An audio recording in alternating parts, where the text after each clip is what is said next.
This is Electric Universe Geology Earth News. These are the book cliffs all along here. As you drive along the highway, you can see the layers of all the different geological layers. That's why they call them the book cliffs.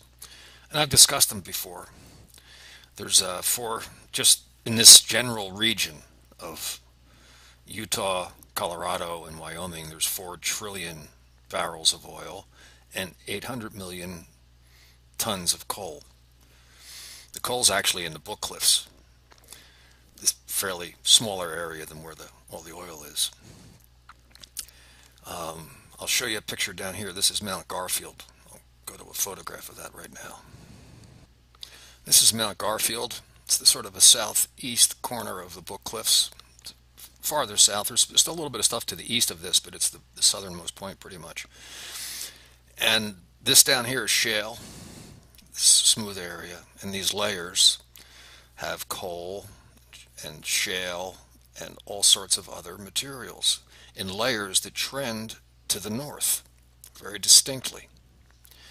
I drove by here in 2008 and I saw all these patterns and I thought they looked electrical. And I said to myself, someday you might understand this stuff. Many years later, many years later, I think I'm starting to, but it's still a work in progress.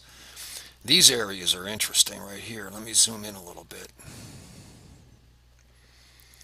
This stuff doesn't make a lot of sense because there's no water available to erode this. What I think happened is that electricity came along and took off the southern end of this formation, and it affected the southern end of many of these formations going north. And it ripped it out, made dust out of it, and in some cases molten dust, and then the dust blew downwind and covered areas with either dirt or molten dirt. This is east of Mount Garfield. It's by Palisades. It shows all the layers, shale, coal, and these trend to the north. This one's interesting because this is at the top and it trends more towards the east, different than these. As if these were created, this is sitting up on top, just dry, just above a flood, a massive flood. This is where the Colorado, Green River, and Gunnison Rivers all come together. And this seems to be a different direction, but it does seem to have shale and coal in it. So it looks like the wind was blowing from right to left here, and from the camera, away from the camera here. Maybe the case, maybe not, but I can't think of any other explanation.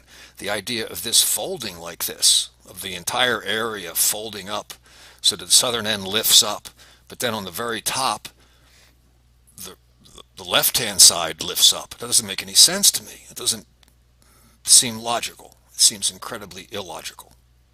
My thinking now is that the vortex over 4 corners and the ability to remove material swept through here, eating into this side and removing much of the area underneath of the formations. This could be fluvial erosion, but I think it might be electrical. It's hard to say for sure, and I wasn't there, but it's interesting looking, and the layers are certainly interesting looking. This is looking pretty much straight down from an airplane, and you can see the removal of material. Again, could be electrical, could be fluvial. It's hard to say for sure. This is now looking towards the southwest. You can see that the formations trend to the left, and these are the flat areas on the top, and these are the cliffs. So it looks different when you look in the opposite direction. There's a pass with a small dirt road going through it. And at the very top of the pass, you find this. This looks like it was melted, and this looks like it didn't get melted nearly as much. So this was able to erode, and this wasn't able to erode. And then back here you have stuff that looks burnt, as if something came through from south to north. To the right would be south, to the left would be north. Something came through and seems to have burned this and melted this. So I think these are all little clues that something electrical happened in this neck of the woods. This is a slightly different angle showing the thickness of the melted material and the darkness of whatever it was that did this. I think it was probably something with heat.